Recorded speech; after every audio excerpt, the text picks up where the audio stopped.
What is information security?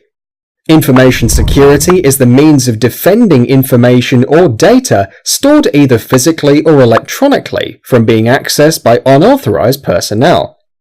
During World War II, no one knew that the US had nuclear weapons. The then President of the USA, Franklin D. Roosevelt, approved of the Manhattan Project that paved the way for the creation of the Little Boy and Fat Man in 1939 itself. 6 years from then, after the demise of Roosevelt, when Harry S. Truman took over as president in 1945, he approved the dropping of the bombs in the Japanese cities. If the Japanese or the rest of the world had known about this earlier, they would have started developing their own nuclear weapons. The information was kept secret, but now over time, this information is available to all. Information gets dissipated over time. It is all about how it is being guarded at the moment. When the information is not secured enough, it becomes available to everyone. This weakness or gap in the system, which may allow an intruder to gain access to the information system, is known as vulnerability.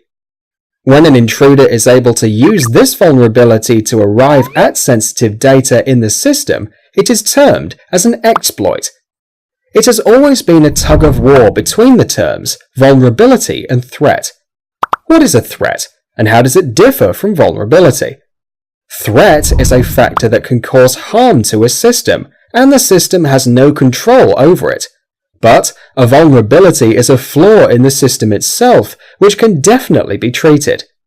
When explained like this, what are the possible threats? Introduction. Information security.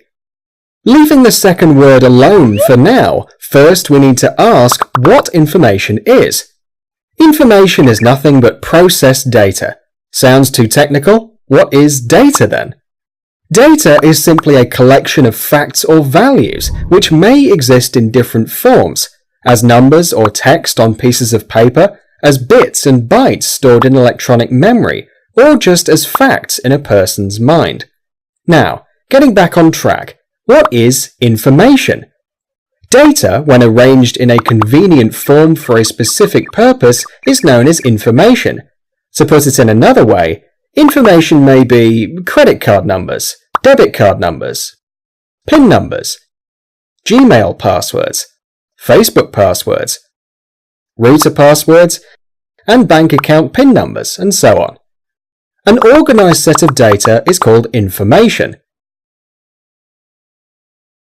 Types of data. Data can be classified as publicly available data, confidential data, and restricted or private data. When data is publicly available to all, it is known as publicly available data. Example: a bank's balance sheets and insurance policy details, a government's tender notices and job posts held by authorities. When data is available only to the people involved in a process or an organization, in other words, it is restricted from unauthorized access, it is called confidential data. Example: a manufacturing company's market forecast data, test cases and standards, a bank's customer data consisting of the addresses and phone numbers, or a government's sensitive scientific and medical research data. When the data is super sensitive, in other words, leakage may lead to serious issues, it is known as restricted or private data. Example: a company's system designs and trade secrets, financial account PIN numbers, an email password, personal report, or medical reports of a person. Having seen the different types of data sets that are nothing but information, what is the need for information security? What if a credit card PIN becomes available for everyone? What if the number of missiles held by a nation is known worldwide? What if the system design and test case for a new product of a company is accessible by their competitor? And what if a tender quotation of all the applicants is accessible by all the other applicants? Do you think it is good to go about without securing this information? Of course not. Let us now get into information security. Threats can be classified broadly into two types: environmental threats, and man-made threats. Environmental threats. Environmental threats can be caused due to environmental conditions or natural disasters. In times of extreme temperatures, humidity, power failures, heavy downpour causing floods, etc., the environmental conditions pose a great threat to the information system in one way or the other. Apart from this, natural disasters like earthquakes, floods, tornadoes, or landslides pose a threat to an information system. Man-made threats. Human errors and weaknesses make up most of the man-made threats. An employee is the greatest asset as well as the most dangerous possible threat to an organization. The first category of man-made threats are caused by the employees. This is also known as an insider threat. This may be unintentional as well as intentional. An employee may unknowingly leave his PC unlocked while going for a break, which would pave the way for another disgruntled employee of the same organization to gain access to the system and steal data from the system. The former is an unintentional threat, while the latter falls under intentional threat. The second category of man-made threats are caused intentionally by people outside the organization, also called external human threats. A member outside the organization attacking the information system with a malicious intent is called a hacker. Intentional threats are caused by individuals with motivations that can be categorized as political, economic, and socio-cultural. Political motivations are aimed at destroying or taking control of the target system, posting irrelevant and controversial political statements. The people carrying out such activities are called hacktivists. Example, cyberterrorism. Economic motivations are aimed at earning money by stealing intellectual data and selling it to the organization's competitors, also called cyber espionage. Installing ransomware like CryptoLocker and encrypting the data on a target's machine and blackmailing the target to pay a ransom in order to get the decryption key. Personal motivations are aimed at satisfying the self out of a sense of curiosity or a desire to get publicity by causing psychological damage to the target via social networking sites. This is also called cyberstalking. Types of hackers. A hacker intentionally exploiting a vulnerability in a system with authorization but without a malicious intent is known as a white hat hacker. These are actual security guys deployed as security admins. A hacker who intentionally attacks a system with a malicious intent is called a black hat hacker or a cracker. Apart from these two types of hackers, there are grey hat hackers who exhibit the traits from both the white and black hats. For example, if a white hat hacker found a vulnerability in a system and exploited it with authorization, but revealed it publicly instead of reporting it to the organization who had authorized him, he would be exhibiting a trait of a black hat hacker, so then he would be called a grey hat hacker.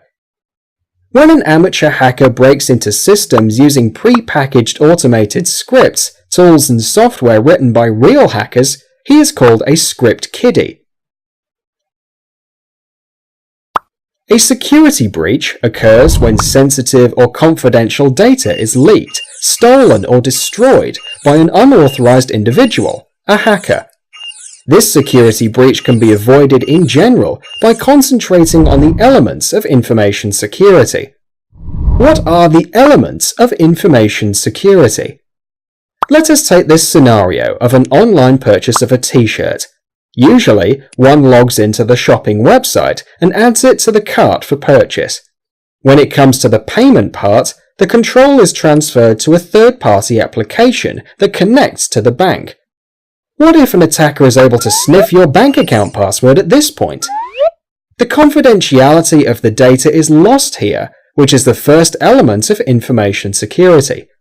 Let's say you have placed your order and paid for it, but in the bill you find the delivery address to be a different one.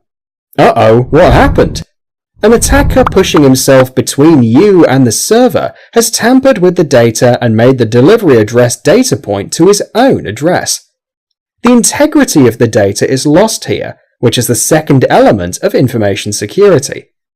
If an attacker is not able to fiddle with the first two elements of information security, they execute attacks like denial of service that would bring down the server, making the website unavailable to legitimate users. The availability of the data is lost here, which forms the third element of information security. These three elements form the CIA triad. Apart from these elements of the information security system, there are two more concepts that security relies on. They are authentication and non-repudiation. In the very same example of the online purchase, the authentication of a trusted user can be ensured by issuing an OTP to the user's mobile number. It ensures the conformity of a trusted source. Non-repudiation is a byproduct of authentication, which ensures that the data sent to and fro between the communicating parties originated only from the parties involved in the communication.